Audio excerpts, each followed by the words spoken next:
All right, how's it going out there in TV land? So today I'm gonna make a keto chicken fajitas recipe. I don't normally prescribe just a keto recipes. However, I had a business for a while where I made keto lunches because that was kind of the new fad and that's how I can make money. So I learned a couple recipes over that time, and this one I really like. My family really likes. It's really delicious, and it's a good nutritious meal. And if you're watching your carbs, it's really great. So I'm gonna get started cooking, and I'll talk a little bit as I cook. I've already prepped up everything that we need for it. The basis of this meal is just chicken and fajita fixings, just like you would think of in a normal meal. Onions, peppers, chicken fajitas. We're gonna put a little olive oil into our skillet here. Turn the burner on, get it going. We're gonna let it warm up a little bit. I've diced up some chicken breasts. The recipe calls for 6 chicken breasts diced up, and just salt and pepper, simple seasoning that we put on them as we cook. So we're gonna get that started in the skillet here. I've already diced up the chicken, so it's ready to go for us. Now I found nutritionally that this recipe works well for those that are diabetic. My dad really liked it when he was alive because it's obviously low carb. If you want to throw some Spanish rice in with it, some people that aren't necessarily watching their carbs, they like that. They also like, some people, my kids will eat it with as a taco and tortilla shells after it's all done and baked. Then they'll just take it out, put it in a tortilla shell, eat it with some salsa as tacos. So that's good as well. So we're just gonna brown up the chicken here, throw a little bit of garlic salt and pepper on it. And there'll be some taco seasoning added here in just a little bit. So in researching this meal, I looked up keto recipes and keto dietary needs, actually. And the funny thing about keto is it's become popular here recently. However, keto hasn't been researched long term. So they know in short term, the keto diet really works. It helps you lose pounds really quickly.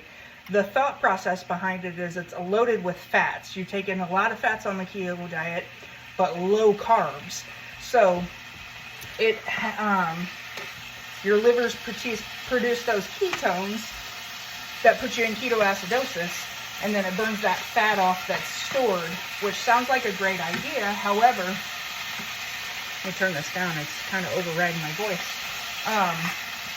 However, the problem with it is it's not necessarily a balanced diet. So you take in all those fats, but it's not balanced with fiber. It's not balanced with, you can't have certain fruits on a keto diet. You can't have certain vegetables because they're high in carbohydrates, and you really have to stay under, usually most keto diets maintain under somewhere between 20 to 50 grams of carbohydrates a day, which is extremely low to keep you in ketosis.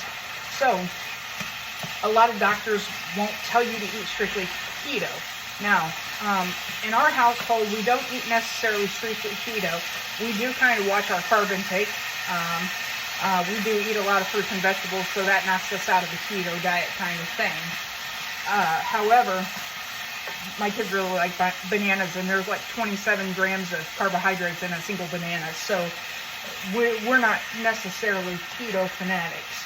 However, this diet, even if you're just counting carbs or watching your carbs like on a diabetic diet, would be a good diet or a good dish to have. So we like it for that reason. So the recipe calls us to brown this chicken up real good. Once it gets good and brown in this pan, then we're going to remove the chicken, set it aside, and then we're going to saute up the onions and peppers that go in the recipe.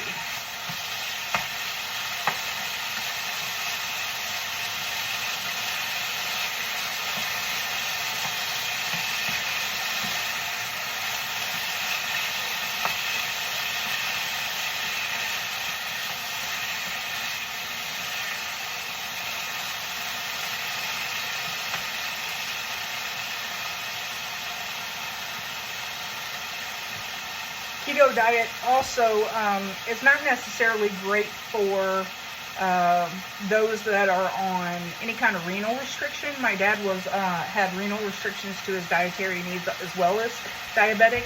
But the keto, you take in quite a bit of protein. In renal diets, you have to watch your protein intake so it doesn't have effects on your kidneys. So this keto diet wouldn't necessarily be good for those that have renal restrictions either, because it's so high in protein intake because the carbs are cut down so low.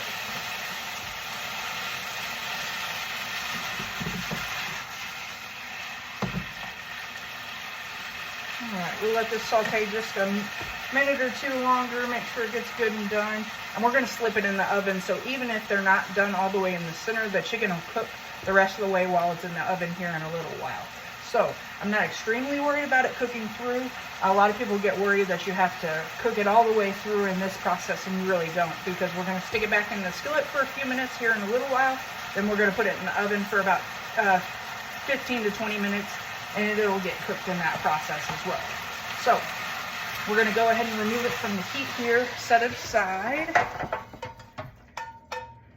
Alright, then we're going to put this same pan back on the stove here, add just a tiny bit more olive oil to this, and then we're going to add in our onions that I've already cut up. Now, they're not chopped onions, they're just sliced. That way it's more like a hearty fajita, and the kids can pull it out because the kids don't like that kind of stuff.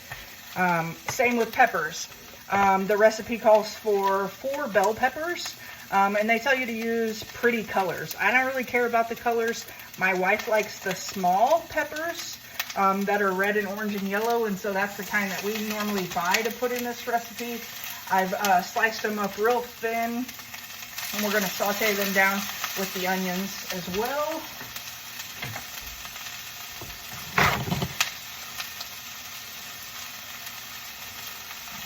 So, little olive oil back with this sauteed onions and pepper mix. We're just going to saute it down. Now, I personally like my onions and peppers more cooked. I don't like the crunch of an onion and pepper raw, so I tend to cook mine a little bit more. Now, some people don't necessarily like them mushy, so they don't necessarily saute them down as heavy as maybe I do. I'm going to let mine cook for a minute or two on the heat here because I don't like that crunch in my food. They're also going to go into the oven, so they're going to get cooked down a little more in that process though.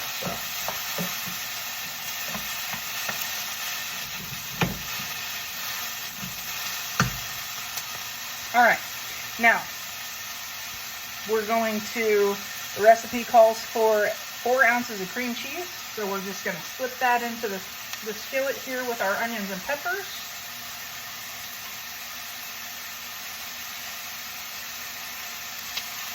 And it'll start melting. I'm going to turn down my heat a little bit. The recipe also calls for 8 ounces of sour cream.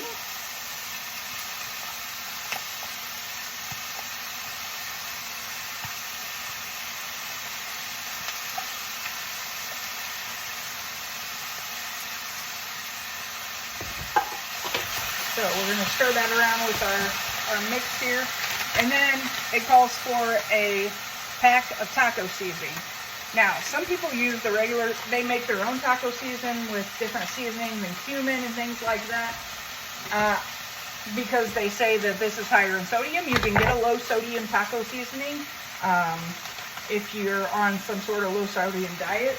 I just go ahead and use the regular taco seasoning because then I don't add quite as much salt into this recipe as it is. That taco seasoning kind of does it for me. So I don't have to put too much more salt and pepper or anything like that into it. It automatically does it for me, so that's kind of nice. So we're just going to stir this mix around here with the cream cheese, get it all broke down real good, sour cream, and then the taco seasoning, onions and peppers. That's what we got in here. Then as that melts down, we're going to add our chicken back into the mix. All right, chicken back in the skillet. And we're gonna let that simmer together just real quick, stir it up to where the onion, peppers, and taco seasoning all mix in real good. That looks good. I don't know if you can see it real great, but we'll show you a good picture on the TV magic here in a little bit when it comes out of the oven. All right, once that gets the sour cream and cream cheese gets good and melted and mixed in real good, then I'm gonna take this pan that I had there, just an 8x12 pan. We're gonna put the contents of the skillet, the onions, peppers, cream cheese, sour cream, chicken, and that seasoning. Put all that into this pan here. Kind of press it down even to where when we throw it in the oven, it bakes real good. The oven's already preheating at 350 degrees. We're gonna add 2 cups of cheddar cheese right to the top of this. Kind of move it around real good.